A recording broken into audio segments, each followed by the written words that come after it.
नमस्कार। Desert storm से मैं विमल शर्मा। डेजर्ट स्टॉर्म लेकर आ रहा है एक नई पेशकश, कहीं अनकहीं। ये कार्यक्रम जैसलमेर की महिलाओं के लिए प्रसारित किया जा रहा है। इस कार्यक्रम में महिलाओं द्वारा कहीं अनकहीं के माध्यम से अपनी बात, महिलाओं के सशक्तिकरण के लिए अपनी बात रखेंगी, अपने जीवन की अनछुए पहलुओं को चर्चा करेगी। इनसे चर्चा करेगी हमारी एंकर योगिता सोनी, और हर रविवार को ये दोपहर 2:30 बजे के लगभग प्रसारित किया जाएगा। इसे देखना ना भूलें, ज़रूर देखें। बिजली चमकती है तो आसमान बदल देती है, उठती है आंधी तो दिन रात बदल देती है, गरजती है जब नारी की शक्ति तो इतिहास बदल देती है। नमस्कार, मैं हूं योगिता सोनी और आप देख रहे हैं डेजर्ट स्टॉर्म न्यूज़ की पेशकश कहीं अनकहीं। कहीं अनकहीं में आज की जो हमारे गेस्ट हैं वो हैं एडवोकेट संगीता गोस्वामी।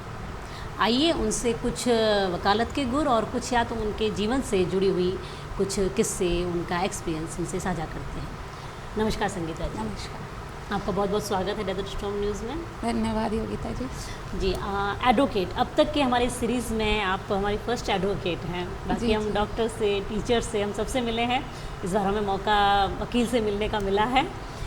तो मैं ये जानना चाहूँगी कि आपने ये वकालत की फील्ड किस तरह से चुनी? एक्चुअली जैसे कि मेरा नाम आपने बता ही दिया है, संगीता गोस्वामी। हम 4 बहनें हैं और मेरी मदर गृहिणी है और फादर मेरे एयरफोर्स में थे। वो as an squadron leader retire हुए थे। तो वो एक्चुअली मैं आपको ये भी बता दूं कि मेरे फादर जैसलमेर ज़िले के पहले वायुसेना अधिकारी हैं जो फर्स्ट वायुसेना में गए भी थे, और उनके रिटायरमेंट होने तक भी कोई भी इस लेवल पर नहीं आया था वायुसेना में। जैसलमेर से? बिल्कुल, जैसलमेर ज़िले से वो पहले ही वायुसेना अधिकारी बने। तो उनके साथ रहकर मेरी ज़्यादातर हमारी चारों बहनों की पढ़ाई बाहर ही हुई है। जी। तो एक्चुअली पढ़ाई के मामले में हमारे पास खुला माहौल था। आप कुछ भी करिए, कैसा भी पढ़ना चाहते हैं। CBSE था, और डिफेंस का एक होता है ना कि बच्चे पहले पढ़ेंगे और उसके बाद सोचेंगे कि वो क्या करेंगे।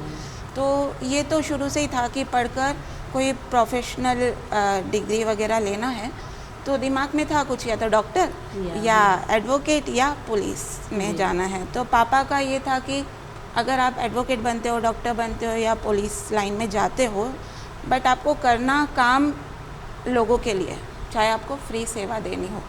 तो मैं शुरू से थोड़ी दयालु टाइप की भी थी, तो ये थोड़ा सरल लगा बिकॉज मैं साइंस की स्टूडेंट नहीं थी, कॉमर्स की स्टूडेंट नहीं थी, आर्ट्स की स्टूडेंट थी।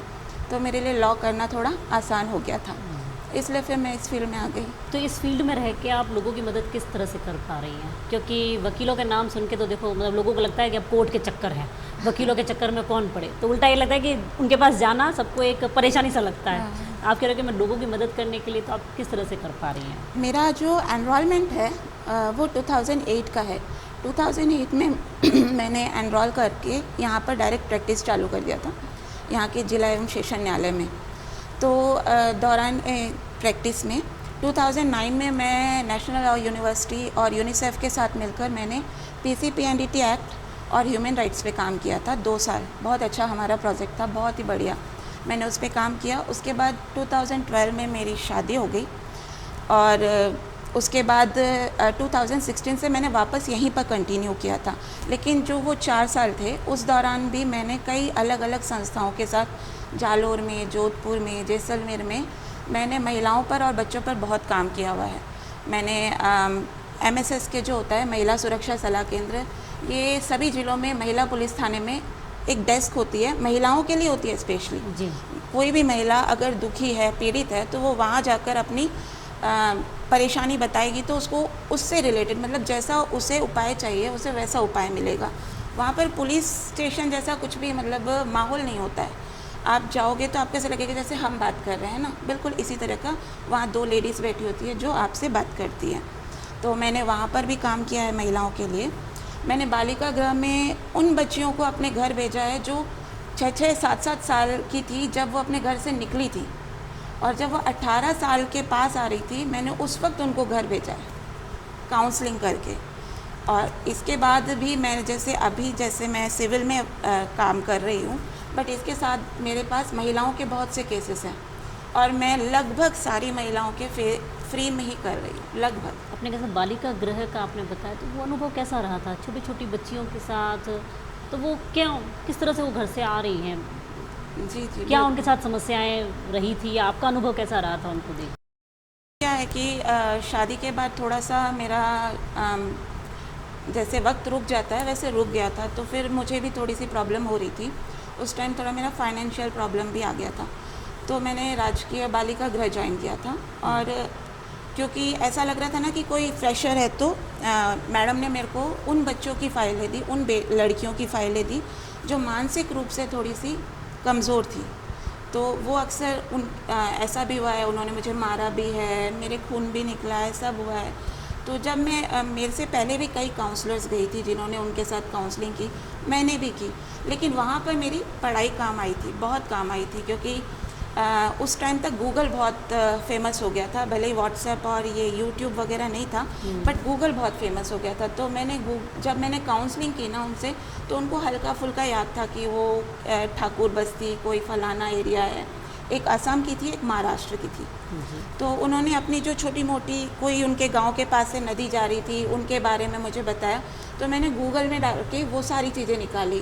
धीरे धीरे धीरे मैंने चाइल्ड लाइन से बात करनी शुरू की, जोधपुर की चाइल्ड लाइन ने आगे आसाम की चाइल्ड लाइन से बात की, और फिर ऐसे करके हम बिल्कुल उनके घर तक पहुंच गए थे। और मतलब आप मान सकते हैं 12-15 साल तक तो घर वाले छोड़ देते हैं ये बात कि भाई बच्चा जीवित भी होगा कि नहीं।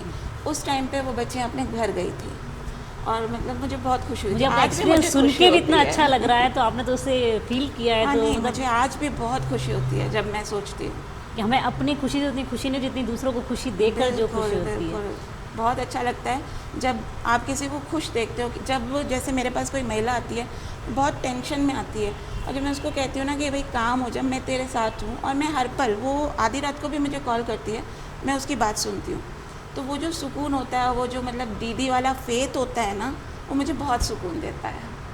आपने कहा आपने यूनिसेफ के साथ काम किया है, जी, जी। वो किस तरह का काम था, या उसमें किस तरह से आपका क्या सहयोग रहा उसमें? जी, एक्चुअली क्या होता है कि पहले ऐसा था कि जब भी नए एडवोकेट्स एनरोल होते थे, तो NLU एक प्रोजेक्ट करता था 1 हफ्ते का, उन नए अधिवक्ताओं को अपने वहाँ बुलाकर और उन्हें क्लासेस देता था।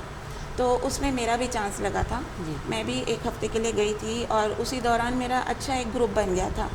तो उसके बाद यूनिसेफ और NLU ने मिलकर PCPNDT एक्ट और ह्यूमन राइट्स पर काम करना चाहा।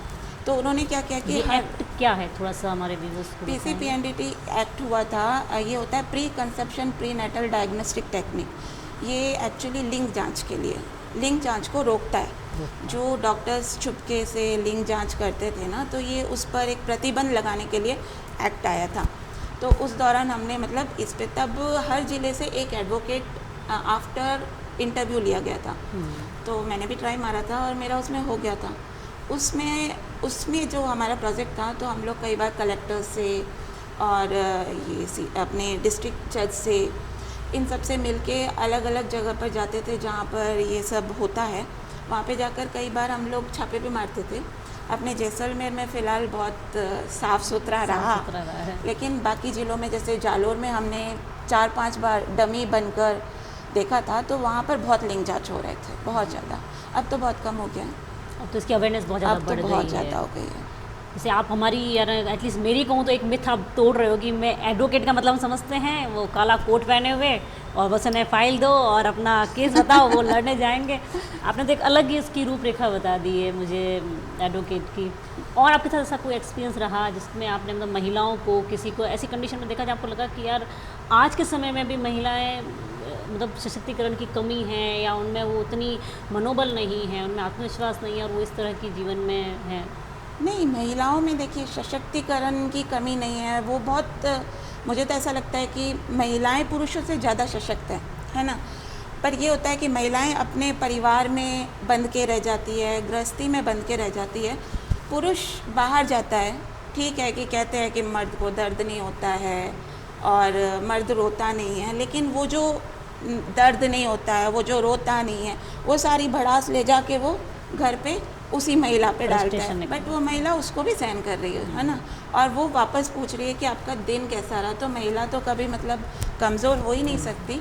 बहुत सी महिलाएं आती है जिन्हें शायद लॉ नहीं पता है, या जैसे आपने कहा कि एक डर होता है कि भाई कोर्ट में जाएंगे तो प्रोसेस हो पैसा जाएगा लंबा, लूटेगा पैसे और लगेंगे। क्या बात करेंगे टाइप से। तो नहीं, कई महिलाएं आई हैं जिन्होंने, मुझे तो ऐसा लगता है जिन्होंने मुझसे बात की वो बहुत संतुष्ट होकर बैठी हैं और बहुत उनकी अब लाइफ बहुत अच्छी चल रही है।